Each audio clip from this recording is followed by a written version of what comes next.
Look at these 5 films. Now look at these 5 films. The films in the first slides are ones that are critically acclaimed, where critics tell me I am supposed to like these. And cult films, which are in the second slide, are films where critics either tell me that I'm not supposed to like them or don't even mention them at all. The concept of a cult and acclaimed film are very different, but the viewing experiences overall may not be. The general description of what a cult film is a film that doesn't really do well in box office, but tends to be popularized in society, which can be for a multitude of reasons. In some cases, they can be seen as non-mainstream or more underground. These tend to be films that are labeled as bad or campy or taboo of their time and were overall just underappreciated. Acclaimed films, however, are pretty self-explanatory. They are films that are widely recognized as being great or good, for a lack of better words, by the Academy or the critics or just by any other major movie type situation. Films that fall under that umbrella of categorization tend to draw more viewers, unsurprisingly, because they've basically been branded as good. Of course, in my project, I do go deeper about how those two terms came to be and how they're not mutually exclusive with the words good and bad, but initially I did have a different thought. It kind of had me thinking, does that type of categorization make me enjoy a film more, or better yet, does the categorization of a film generally even matter? To give a brief description of the two distinctive categories, in terms of specific movies, the films The Room and The Disaster Artist can give two differentiating experiences despite them having similar ideas. Let me preface, The Room doesn't reflect why all films become cult, but it's somewhat of a parallel to the other movie that I'll use my example that I feel like is just too good to ignore. Giving a brief overview, The Room is a 2003 film that was written, produced, directed, and starred Polish filmmaker Tommy Wiseau. And to be completely honest, after watching this film a handful of times, I couldn't tell you what this movie's about, and I don't think I ever will. I had a couple of my friends watch the film too, and they can attest to how lost they were the whole time. Of course, Google does give a description of what a film is about when you look it up, but I don't think it fully encapsulates how confusing the film is. On the other hand, its associated counterpart, The Disaster Artist, subverts that notoriety that The Room has garnered. The Disaster Artist is a 2017 film based on a memoir of the same name, following the amateur filmmaker Tommy Wiseau and his creation of the film that would eventually become The Room. Unlike The Room, The Disaster Artist was not only nominated in multiple categories at the Academy Awards and the Golden Globes, but also won in some of those categories as well. Now, after viewing these two similar yet distinctively different films in my project, I fully kind of realized how subjective opinions of films are, or more specifically, how much they don't matter. And of course, I did have to decide which film I liked more.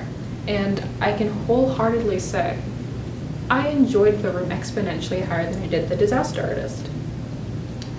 The Disaster Artist had good writing, as it reflected the memoir was based off of and accurately portrayed the man society has now come to know as Tommy Wiseau, or at least what we see from the interviews. Like other Academy-nominated films, it either depicts a hypothetical yet realistic scenario, has an overall theme of constructive social commentary, or tells a specific story about a real-life person, amongst a list of other things. Now, The Room has been labeled not only a cult film, but just overall one of the worst films to have ever been made, or generally speaking, really bad. Movies can be seen as bad for a multitude of reasons, such as being highly offensive, or being boring, or trying so hard to be funny to the point where it's not really funny anymore. This film, however, is bad in a way I think only few could truly do. The Room has, quite frankly, some of the worst writing I have ever seen in a film, and the acting, I'm being generous here, is a little less than subpar, but that in fact is what makes it so enjoyable. It's the completely disjointed dialogue and not knowing what's going on, keeping you on the edge of your seat to an extent that just has you so confused, yet laughing, which I feel like is such a great combination.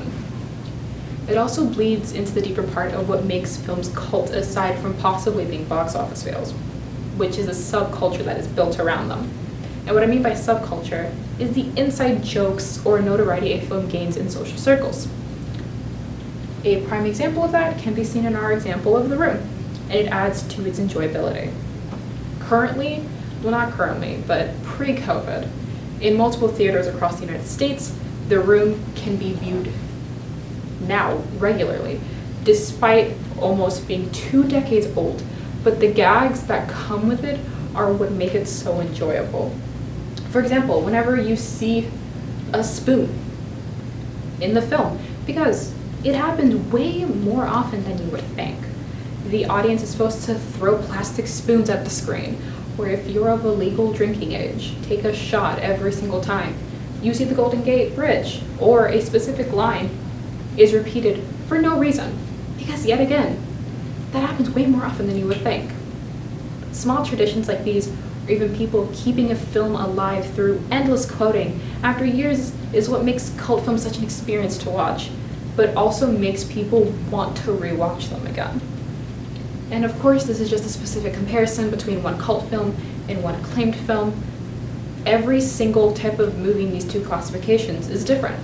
There are films like Heathers that are considered cult or more underground because of the lighthearted high school film ambiance that John Hughes films had created and dominated in the mid to late 80s.